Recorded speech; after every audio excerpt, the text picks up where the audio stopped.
Hello, this is Rhys, and welcome to Mayor, the YouTube series, the podcast.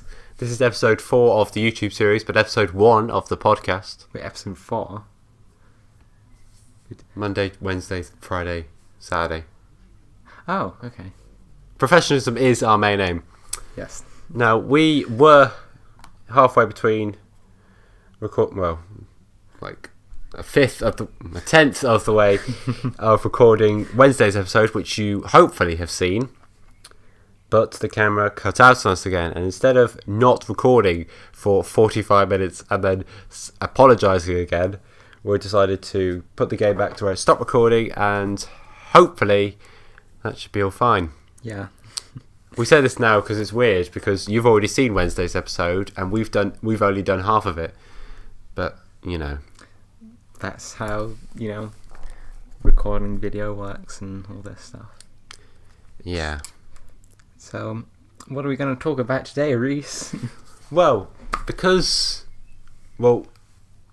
we need you to do, and this will be at the top of the comments in each video, is to come up with Q&A. So next week we actually have something to talk about. But this week we are going to talk about how winning and the board has evolved throughout the history of Enigma Mayor Athaaso stuff. Why is there a frog on that vlog title? The frog? Oh. Because it's a secret to everybody, and his name is the secret dealer. Did you not see this post when it came out?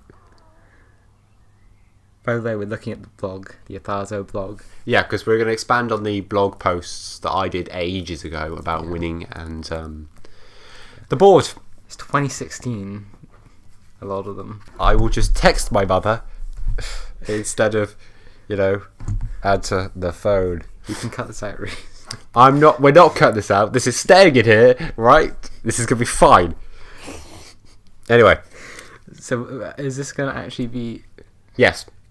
Edited in any way? Stop phoning me! And we're back. No. Just a phone call. It's fine. Professionalism. Yes. So, yeah, this was just the blog post, by the way. I did because that was when we first did the card search feature. So I was just saying, hey, this is a new feature. Not that anyone reads the blog. But... Well, that's why we're going to explain it today. But we're not explaining that today, are we? We're explaining other parts of the book. Yeah. Never mind. Okay. Now we're going to go with the board and how to win. We're going to do the board first because as Jacob scrolled up, that's the first one that came up. Yes. Now. August 9th, 2016. That's scarily long ago. That's since we've had the website. That was like that was before we even had a website. That's when it was a blogspot, blogger thing, whatever it is called. Oh, memories. Anyway, we're going to talk about the board and how it's evolved. Yes. Now, Jacob, let's start with the original board. Did it? Yes, it had a board originally, didn't it? When it was just the heptagon tiles. Yes, it was the one that I still have in my room. It was a big wooden board. Yes. Yeah. Jacob, you explain how that worked. Well, it was just a big board. So you summoned on the back rank, right? And then you moved your cards forward. And then we got Georgie, because he was a part of the card game at the time still. So he was in charge of the board. So he got some wood and then he made kind of a board. Except they didn't line up properly, so there's like a space in the middle of like the two halves of the board, so it wasn't symmetrical. So then something happened where you could move along. Yeah, you could move anywhere. It was basically just one big tile. Okay. One big space on the board. And you going across all the rows. Yeah, going across all the rows. And I still think it's a pretty cool idea. Yeah. But we might have different shaped tiles in the future. That could be good. Anyway, so that was the original board. Now, why didn't we use that board in the future, Jacob? Well, as I'm quoting from the blog post, the wood was expensive and extremely heavy. So carrying it around was very difficult, and that's That's true. The board cost us about 30 quid. It was shoddily made. I've still got the board at home somewhere. Yeah. I also have 4 other massive blocks of wood.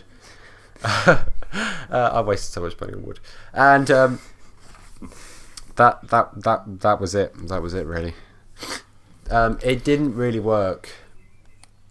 Also, because abilities were just too good. Because the board was a 7x8 board. It was huge. So basically, you just kept away from each other. You just used the abilities, and no actual combat ever occurred. Yeah. This was back in the time where Pinstripe Simon was a thing. Where you I think it was at the end of your turn, you either change a monster's defense to 1 or destroy a monster with 1 defense, which is a little ridiculous because in 2 turns this thing could destroy anything. Oh, what was like the really OP card? Was it like Disco Hip's Grandpa, where he destroyed everything in like 1 row? Yeah, that was also quite ridiculous. Yeah, that was my favourite one because I'm pretty sure that got me my first win or something in the game. Ah, memories. That was ages ago. Right. The next board was the one on the thing. Now, this one never actually got made. This was the one for the education game. Now, if you go to our blog post at athaaso.co.uk, we can put it on the screen. Well, I might not be watching on video. I don't know how we're going to be distributing this, but I guess you can also go on the YouTube blog video. post or the YouTube video. This will be a YouTube video. Well, we can put it on other Well, yes.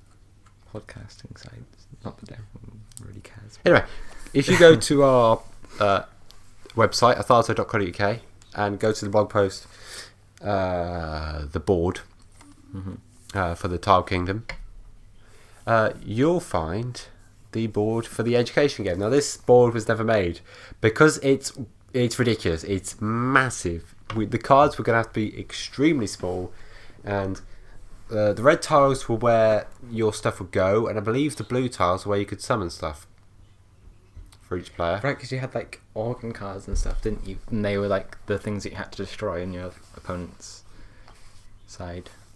Yeah, you had to destroy. You had to get to their organs and destroy them. And this is an educational game based on bacteria and viruses, viri, and diseases.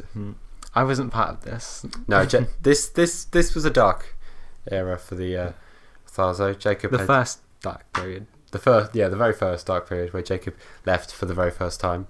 Yes. Jacob left quite a few times after that. We'll probably explain it next week. Just my absences. Well, not just your absences. We can also explain Georgie and Tom. Yeah. Which Tom you'll know about because he made loads of blogs. You're assuming that I know about it.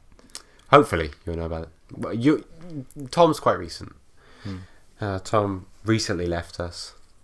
Yeah. Not the living. He recently left Athaaso. Anyway, so that.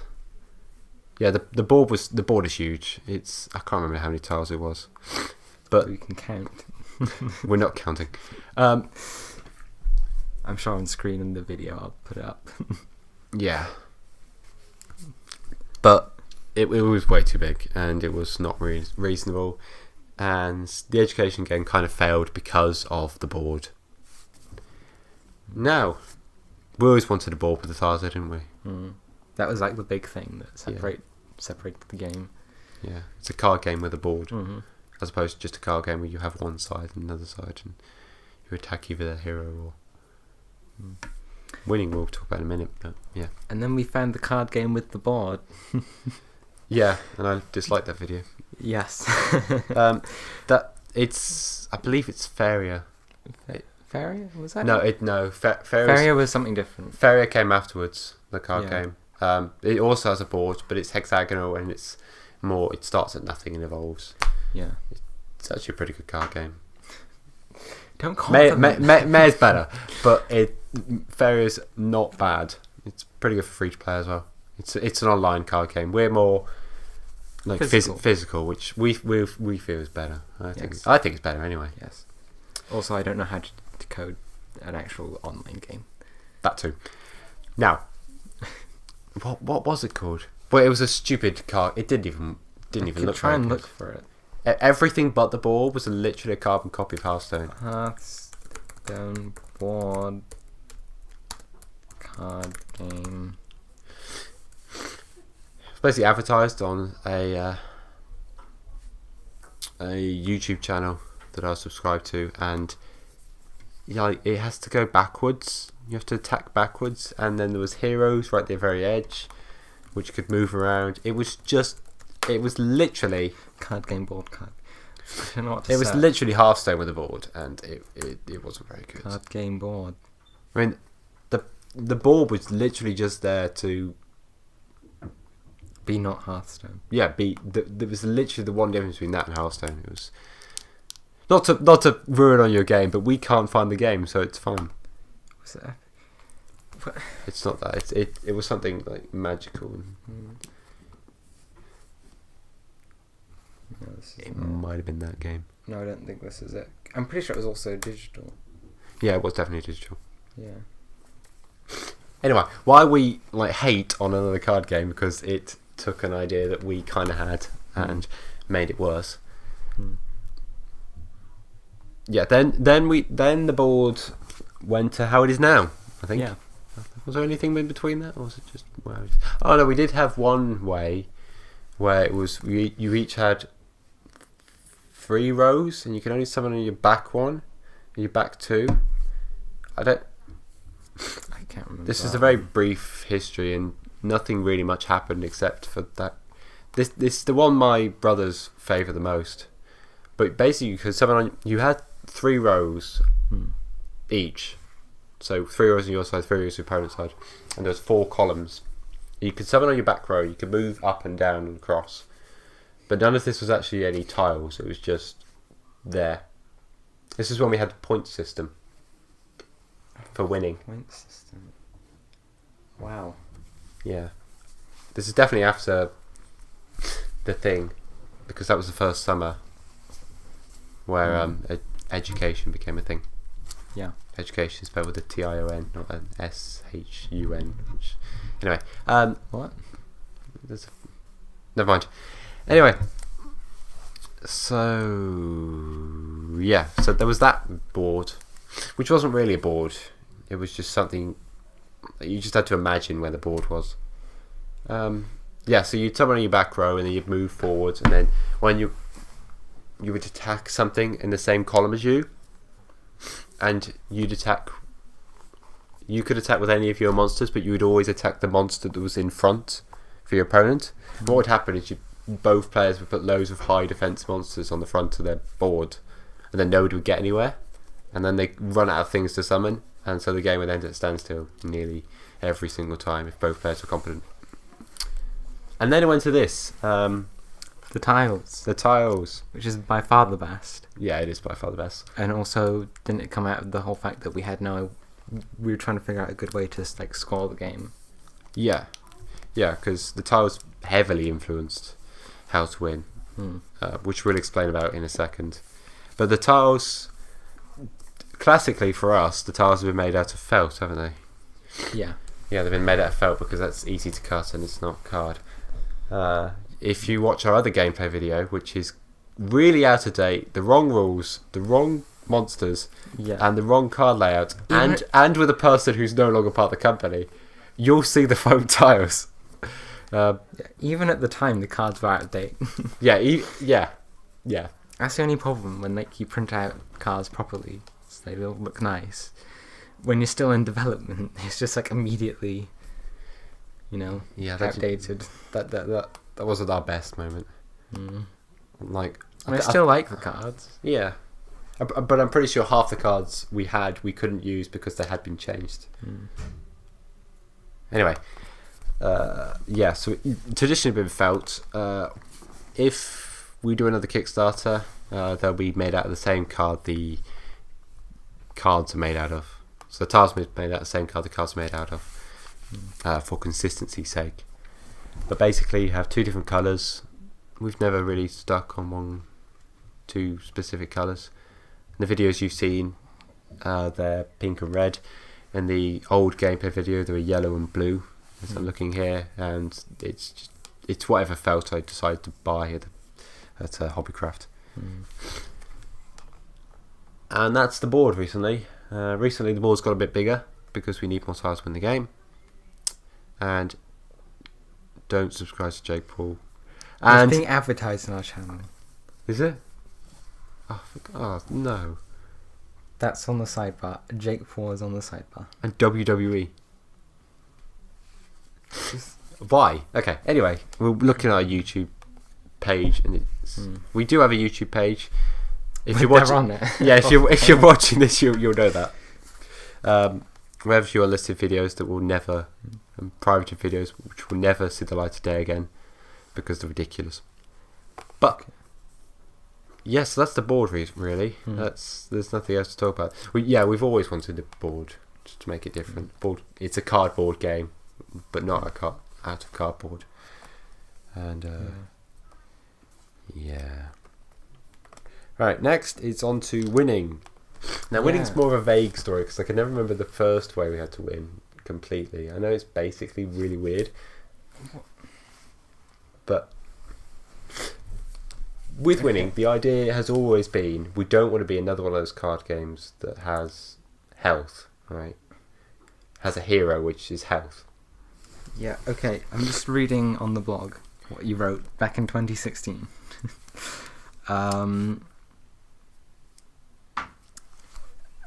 After a certain number of turns, a ratio of each player's kills to deaths of cards was found, and the number of kills had a multiplier, and whoever had the highest number was the winner. That seems really complicated. It was really complicated. But as I was saying, like, if you name card games, right, Jacob, like name a card game that's not Pokemon that doesn't have the hero's health as the way to win the game. As the main way, because there are other things in like Magic where you can, they run out of cards and they lose. But have the hero's health as being the main way to win the game. Exploding kittens. Okay, a proper actual card game like the one we're doing. I can think of many card games like Shadowverse, Faeria, whatever that stupid one was. Was Enigma a card game? No. That's going to... No, and I think Enigma was a board game, but we still couldn't do it because ours was kind of a board game. Hearthstone, Yu-Gi-Oh!, Magic the Gathering, all very good card games, but they all have the same way to win. The opponent has a certain amount of health, and you just get that down to 0 and you win. So we've always wanted to be different. The first way we did it was bad. The second way was the point system. The point system actually lasted for quite a while. I think the point system lasted longer than the board did. Yeah, I remember. I thought we kept coming back to the board system, the point system. Yeah. Basically, the point system was when you gain points from certain abilities. I always remember Young Panda being one of the better ones because it gains you like 5 points for very few mana, and you'd have to get a certain amount of points to win the game. But most of your points came from killing enemy monsters. If you killed an enemy monster, you gain points equal to the mana spent on that monster. The slight problem with that is that people just don't summon any monsters, and then your opponent can't gain any points, and then you just wait until you have the perfect OTK combo. Anyway, originally the number of points needed was about 150, but that's when the mana cost went to about 100. No, not 100. It went to about 20, and the number of points needed to win the game varied quite a lot away. Yeah. The short period with the education card game, as we've mentioned before, that's when I think you had to kill the heart, didn't you? Was it just the heart? We had to kill all of them. The idea is you kill the heart, you win the game. But you have to kill the other ones first. Yeah, the heart couldn't be attacked until the lungs and the liver and the stomach had also been killed. And basically, when the lungs and the liver and the stuff were killed, you'd have massive downsides, I think. And so if you lose your lungs, obviously, then I think you couldn't draw as many cards or something. So just lose your lungs, just, Yeah. You just casually as long as you don't, as long as you have your heart, you don't need your lungs. So basically the other organs protected the heart, and when you lost the organs, those things. This was okay, but the education card game just didn't work. It just disintegrated. Yeah. As soon as I came back. Yeah. I don't actually think a game was ever played. No game was ever played with the education card game. It was just cards, which you can see one of on the blog post, which is messenger protein, which surrounds an ally macrophage with the top 8 V, B or I cells in your deck, which seems really overpowered. I don't even know what that is. Well, no, but it seems none ridiculous. of that makes sense to my brain. So as it says here, the way as you can see, the lung was the things that have more than one speed go down to one speed. The thing, it was never reduce your opponent's health from 30 or 25 or 20 or 15 or 10 to 0. It was also something different. But after the point system finally died out and we created the new board, well, Jacob, you could. I've done a lot of talking, so you could explain this part. Which part are you talking about? The most recent way to win. Well, we didn't go straight from that to that, did we? Did we? We had the castles at one point. The castles? Or like fortresses. I'll find the files of them, but we had fortresses, which is basically the hero point thing we did at one point. Did we? I'm pretty sure we did. Did we stoop that low? I'm pretty sure we did. That was like the main thing. Jacob's just gonna find the other way. While Jacob finds that, I'm gonna spend the most recent one, and then we'll find the one that was before that. Most recent one. It used to be you get to 9 tiles, but because the game's ended way too early. But actually, from our games we've played, it isn't actually ending much later, like a turn. You had to get. You only had to get 9 tiles. So what I did is I added a tile that you needed to win, in hoping that to reduce the power of 3 mana monster for tile cards, because they're probably the most powerful cards in the game, aren't they? You summon 2 of those, and suddenly you've got a 4 tile swing, which is huge when you need 10 cards to win the game. Are these it? That's common cards. Yeah, that's points again, because with the other game you started with common guards on the board. I think the amount of mana you had was literally just equal to the number of monsters you had on the board. So you just summon loads of small monsters. That's another way why it didn't work, because we couldn't come up with a mana system. Mana system's always been changing, hasn't it? I've never really found. Yeah, because originally it was basic monsters, and then you had specials, and then like. Yeah. I can't remember what it's like multiple stages. Basically, you summon a basic monster. You could summon any basic monster you had, and then the basic monster have a certain amount of sacrifice, and then you'd sacrifice basic monsters with a certain amount of sacrifice to summon special monsters, and the special monsters were the only ones with abilities. So the special monsters were the ones you really wanted. Problem with that is that 80% of your deck had to be basic monsters, and the special monsters didn't really fit. Well, they felt very special, but the game felt really boring. And so that didn't work. And then we had the number of monsters you had. With the point system, we always had the number of monsters you had.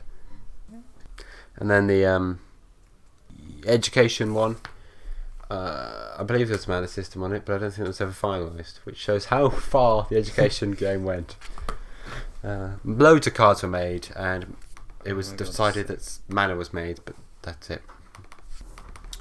And then we had what is now, which is number of your monsters versus number of enemy tiles. And basically, the idea is that when you're losing, you gain more mana, so you have a way to come back into the game. Yeah. But we also did it with the number of monsters on the board, so you couldn't just sit there with nothing. Wait till you have loads of mana, and then there is a reason why the number of monsters on the board. I'm sure you'll be able to find it. Yeah. Like you, the viewer, not Jacob. And then the amount of mana you had was like cumulative. Right, yes. You gain 3 mana each turn, Mm-hmm. and yeah, I also remember there was like those counter ones where like you spending mana would give your opponent mana for their next turn. Yeah, that was pretty good. I just never liked having like tons of like Stuff. like coins or whatever you use to count mana. Yeah. They didn't last very long, so we went back to Mayor. Mayor's way of mana. Yeah, and I think it works well. Yeah. How long have we been recording? 29 minutes. 29 minutes. Well, what I'm going to do is I'm going to talk and talk and talk and talk and talk and talk and talk and talk. You're just waiting out the time. Right, that has been Mayor, the Tile Kingdom, the YouTube series, the podcast. This has been Rhys and Jacob. We will see you next week. And don't forget to leave questions for us to actually talk about something next week. Bye.